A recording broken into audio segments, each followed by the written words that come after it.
Tout autre chose. Pierre est avec nous. Bonjour Pierre. Oui, bonjour Monsieur Bourdin. Merci Pierre. Vous êtes dans le nord de la France, c'est cela, Je Pierre? suis à Paris. À Oui. Paris même. Bien. Votre belle-fille et vos 4 petits-enfants vivent actuellement dans un camp dans le nord de la Syrie. Un camp sous contrôle des forces kurdes. Oui. Et dans ce camp, le camp de Roj, c'est bien cela? C'est absolument le camp de Roche, oui. Il y a 60 enfants français et 12 mères françaises. Oui.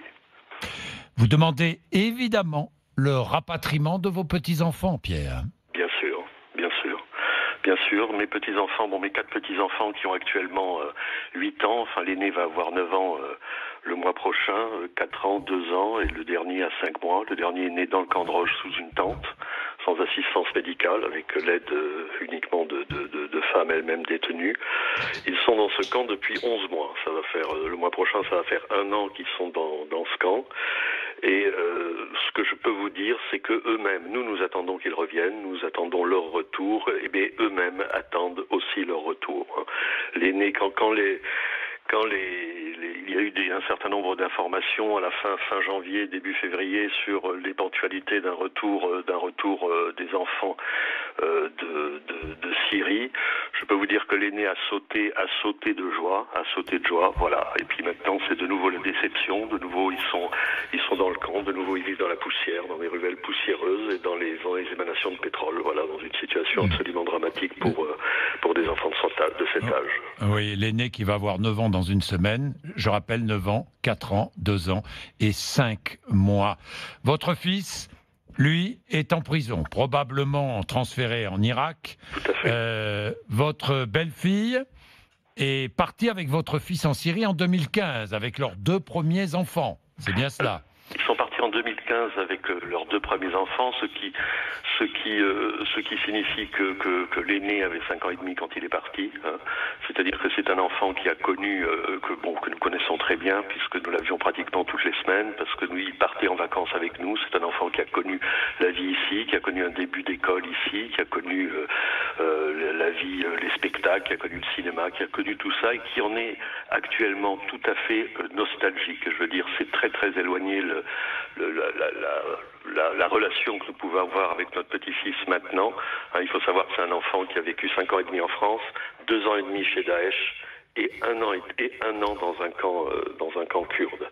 Voilà. Donc ce qu'il veut maintenant, c'est pas du tout l'image que nous avons d'enfants biberonnés à la haine ou d'enfants qui voudraient, qui seraient dangereux.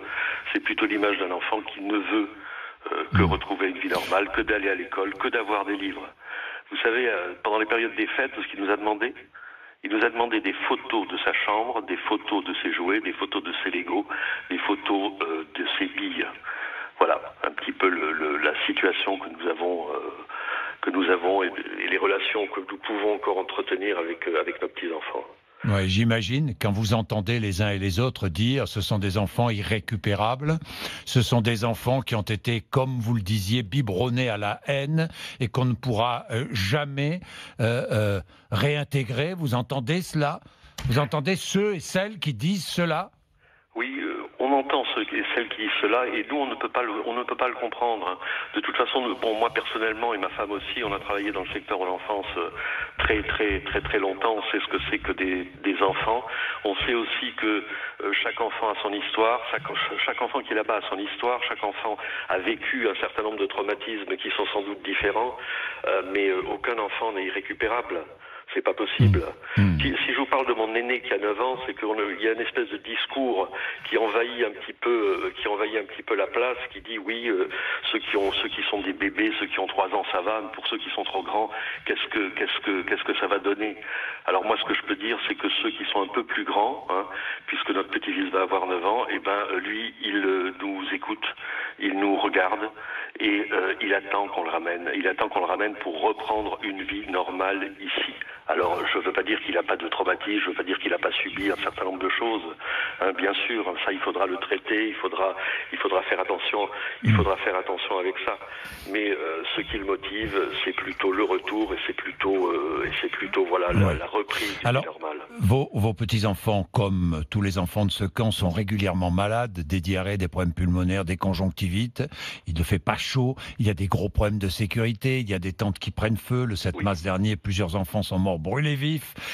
Des plantes, 3 enfants se sont enflammés à cause des poils. Il n'y a aucune école. Les Kurdes ont bien tenté de mettre en place des activités pour ces enfants. Mais bon, vous n'avez qu'un souhait. Vous voulez élever vos petits-enfants, Pierre. Tout à fait. Vous savez, notre petit-fils, l'aîné, il a sa chambre. Il avait sa chambre. On a aménagé une autre chambre pour les autres quand ils reviendront. On a été absolument atterré par l'annonce du fait que finalement les retours ne se feraient pas.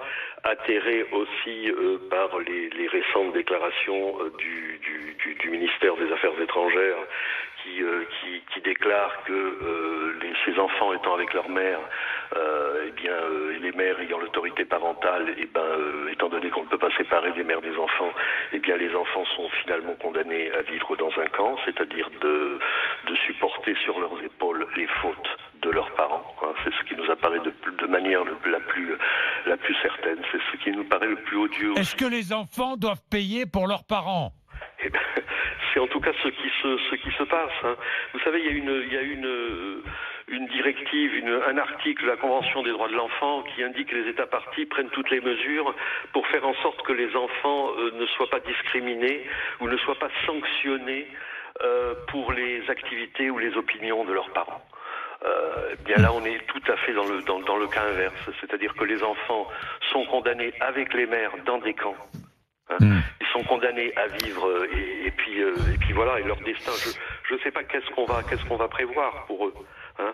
On dit qu'ils ont des traumatismes.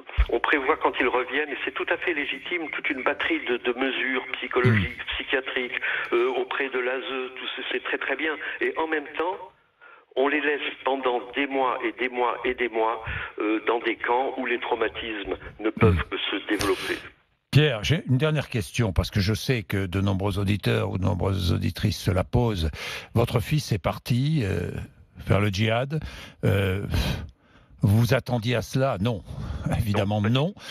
Aucun signe, rien? Alors mon fils était radicalisé, si on peut dire, il s'était converti à l'islam, il avait une pratique, on va dire, fondamentaliste de l'islam, et effectivement, quand il est parti, en fait, il m'a dit qu'il partait en vacances, on devait avoir les enfants au mois d'août, comme d'habitude, pour partir en vacances, et puis voilà, ça s'est passé comme ça. Il n'y a eu aucun signe pour nous de départ. Bon, on a réussi à maintenir le contact avec eux pendant toute la période où ils étaient là-bas. On a eu des photos, on a eu des nouvelles. On a essayé de faire en sorte que les enfants gardent un contact avec la France en envoyant des livres en photo, en PDF, etc., pour qu'ils puissent les regarder et les lire. Quand ils ont été, en avril dernier, prisonniers des Kurdes, on a eu une immense joie. On s'est dit, ça y est, le cauchemar est terminé, ils vont pouvoir revenir. Et ça fait un an que ça dure, et pour le moment, on ne voit pas encore, j'espère que ça va se régler maintenant assez rapidement, mais on ne voit pas encore le bout du tunnel. Très franchement, c'est horrible. Merci Pierre, merci pour votre témoignage et merci pour eux, pour les enfants, vos petits-enfants. Je vais interpeller le ministre des Affaires étrangères, Jean-Yves Le Drian, tout à l'heure à 8h35.